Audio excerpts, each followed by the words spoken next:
Mr. Speaker, instead of following the advice of CSIS to provide transparency and sunlight when it comes to Beijing's election interference, the Prime Minister announced what amounts to a cover-up, a secret committee with secret evidence and secret conclusions redacted by the PMO, all to bury the truth.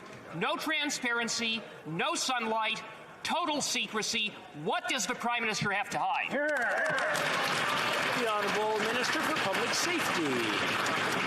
Mr. Speaker, honestly, I would have thought that my colleague was paying attention to the announcement yesterday when we said we would be appointing a special rapporteur who would possess the expertise and the knowledge to put forward a recommendation up to and including a public inquiry so that we could address the very serious allegations with regards to this matter. More importantly, this government has taken concrete action to combat foreign interference with the additional powers that we've given to our national security community, but with the additional transparency so that we can be upfront with Canadians. Mr. Speaker, the Conservatives continue to descend into partisanship. Our government is focused on protecting our institutions and Canadians.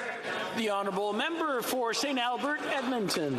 Mr. Speaker, what the Prime Minister announced yesterday is nothing more than a smokescreen with no transparency.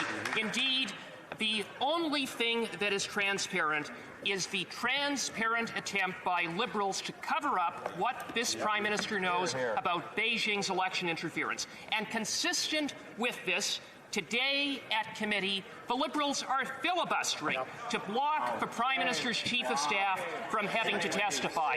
Why? What is the Prime Minister so afraid of?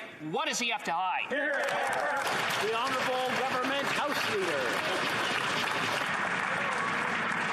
Mr. Speaker, I have every reason to believe that the member opposite, for the entirety of his life, has fought for Canadian democracy. I would believe that he knows that I have done the same. I believe that he would know every member in this House has done the same.